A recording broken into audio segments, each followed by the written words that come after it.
बिस्मिल्लाहिर्रहमानिर्रहीम अस्सलामुअलैकुम। मैं हूँ आसफ़ा। वेलकम है आपका माय फूड फैक्ट पर। कैसे हैं आप सब? अल्लाह पाक से दुआ है कि आपको अपने प्यारों के साथ खुश और आबाद रखे और आप पर अपनी रहमत का साया बनाए रखे।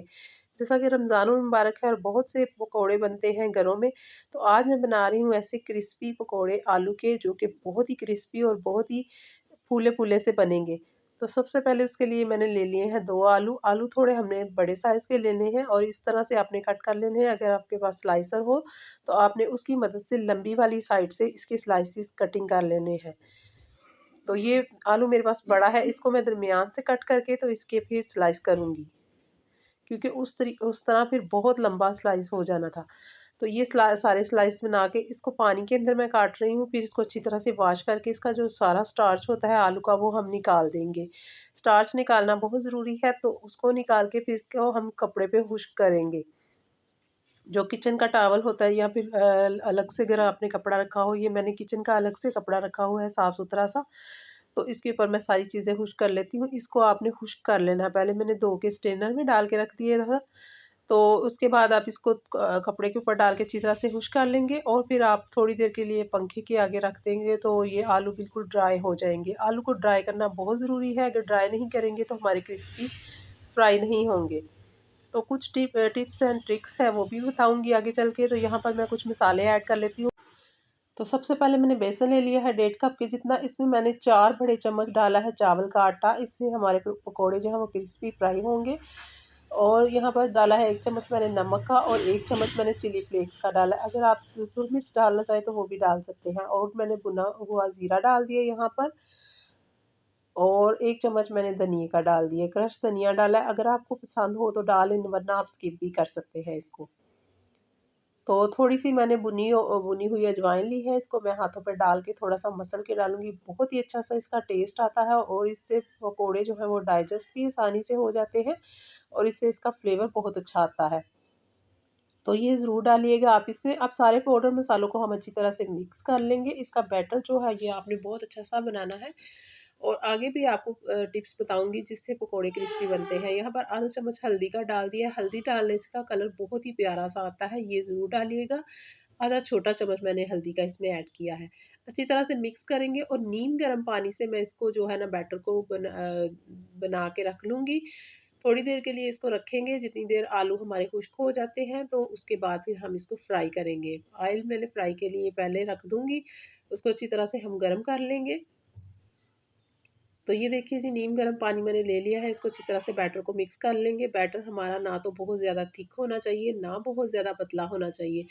तो फिर ही वो जो आलू है ना, उनके ऊपर बैटर हमारा टिक जाएगा। अगर हम आलूओं को ड्राई नहीं करेंगे, तो फिर भी हमारे जो पकोड़े हैं ना, वो ये जो बैटर है ना, ये ऑयल में जाते ही उसके ऊपर टिकेगा नहीं और फिर उतर जाएगा और आलू जो है ना, वो इस तरह ही रह जाएँगे। तो आपने पकोड़े बहुत अच्छे से फ्राई करने हैं, तो इसलिए ये टिप्स जो है वो लाज़मी आप फ़ॉलो कीजिएगा। और यहाँ पर मैंने डाला है हरा धनिया, ये भी इसमें ज़रूर ऐड कीजिएगा, क्योंकि बहुत ही मज़े के, देखने में भी खुशक्ल लगते हैं हमारे पकोड़े। और 1 चम्मच मैं यहाँ पर कॉर्नफ्लोर का ऐड कर रही हूँ। आप चावल का आटा और कॉर्नफ्लोर दोनों डालना चाहें तो दोनों डाल सकते हैं, दोनों से ही क्रिस्पी होते हैं, नहीं तो दोनों में से कोई एक चीज़ भी डाल सकते हैं। तो ये अच्छी तरह से मिक्स कर लिया और मैंने डाला था यहाँ पर जो ऑयल गरम करने के लिए रखा था, 2 चम्मच मैं ऑयल के पकोड़े वाले बैटर में लाज़मी डालती हूँ जब हमने गरम किया होता है। ये टिप मैंने पहले भी आपको अपनी एक वीडियो में बताई थी। मेरी अम्मी ये लाज़मी किया करती थी कि जो ऑयल फ्राई करने के लिए रखती थी, तो वो पकोड़ों में 2 चम्मच ज़रूर ऐड करती थी। इससे ये होता है कि हमारे पकोड़े जो है ना, वो एक्स्ट्रा क्रिस्पी फ्राई होते हैं। तो ये कुछ टिप्स होती हैं जिनसे भी हमारी जो रेसिपी है ना, वो बहुत अच्छी सी बन जाती है। तो वीडियो को काइंडली पूरा वॉच किया कीजिए। वीडियो अगर अच्छी लग रही है तो लाइक ज़रूर कीजिए और एक अच्छा सा कमेंट कीजिए, क्योंकि आपके जो कमेंट है वो हमारी आपकी एप्रिसिएशन हमारे लिए जो है ना, क्रिएटिविटी होती है। तो यहाँ पर दोनों साइडों से पकौड़ों को अच्छी तरह से फ्राई कर लेंगे। ऑयल को पहले से गर्म कर लेंगे, उसके बाद आपने जो फ्लेम है ना, वो थोड़ी सी मीडियम कर देनी है, ताकि आलू कच्चे हैं तो अंदर से भी अच्छी तरह से ये फ्राई हो जाए। तो इसी तरह से मैं दूसरे भी डाल दूँगी और बहुत ही मज़े के ये फूले-फूले से पकोड़े बनते हैं। और आप इसको चाहें तो ग्रीन चटनी के साथ भी खा सकते हैं या फिर आप इसको अपनी पसंद की किसी केचप के साथ खा सकते हैं। चिली केचप की रेसिपी मैंने आपको कल दी थी, लेकिन आज मैंने इसको हम इसको सर्व करेंगे जो किश्ते और इमली की चटनी बनाते हैं ना उसके साथ, क्योंकि वो तो रमज़ान में लाज़मी बनती है, दही भल्ले और पकौड़ों और के साथ खाई जाती है और चाट के ऊपर डाली जाती है, तो पकौड़ों के साथ भी इसका बहुत ही मज़ा आता है। तो काइंडली वीडियो को स्किप मत किया कीजिए। आज मेरी तबीयत भी कल से बहुत ख़राब है, लेकिन मैंने फिर भी वीडियो बनाई है, तो इसलिए वीडियो को ना लाज़मी पूरा वॉच किया करें ताकि अगले की मेहनत जो है ना वो ज़ाया ना हो। तो यहाँ पर मैंने सारे पकौड़े फ्राई कर लिए हैं, अभी बाकी के रहते हैं तो वो मैं उसके अंदर डाल दूँगी और आपको इसी तरह से मैं सर्व करके दिखाती हूँ और फिर मैं आपको तोड़ के भी दिखाती हूँ कि ये कितने मज़े के फूले-फूले और क्रिस्पी पकौड़े बने हैं। आप भी ज़रूर ट्राई कीजिएगा इस रेसिपी को। तो जी हमारे पकोड़े रेडी हो चुके हैं, अभी मैं आपको सर्व करके दिखाती हूँ। तो 2 आलूओं से आप बहुत ज़्यादा पकोड़े इस तरीके से बना सकते हैं और ये बहुत ही मज़े के बनते हैं, तो ज़रूर ट्राई कीजिएगा। मुझे उम्मीद है आपको रेसिपी अच्छी लगी है तो लाइक शेयर ज़रूर कीजिए। और ये देखिए, देखने में भी कितने खुशक्ल लग रहे हैं और साथ में मैंने इमली और पिस्ते की चटनी रखी है और अभी इसके ऊपर थोड़ा-सा धनिया स्प्रिंकल करेंगे ताकि खाने में तो ये मज़े के होंगे ही, तो देखने में भी ये जो है ना बहुत ही अच्छे से लगे। तो रमज़ानुल मुबारक में ढेर सारी इबादत आप लोग कर रहे होंगे। अल्लाह ताला हम सब की इबादत को कबूल फ़रमाए। मुझे भी दुआओं में ज़रूर याद रखिएगा।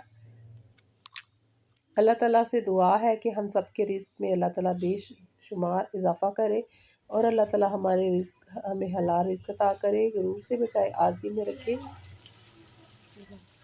यहाँ पर मैं आपको इसको दिखा रही हूँ कि ये देखिए इसका कितना क्रिस्प है, आवाज़ आ रही है, कितने क्रिस्पी बने हैं। लेकिन शायद इसकी साउंड कैप्चर नहीं कर सकी क्योंकि वॉइस ओवर तो मैं बाद में करती हूँ। और ये देखिए तोड़ के दिखाती हूँ कि ये कितने मज़े के नरम नरम अंदर से नरम है, ऊपर से क्रिस्पी है। तो ज़रूर ट्राई कीजिएगा आज की रेसिपी। फिर मिलेंगे किसी और वीडियो में किसी और रेसिपी के साथ। अल्लाह हाफ़िज़।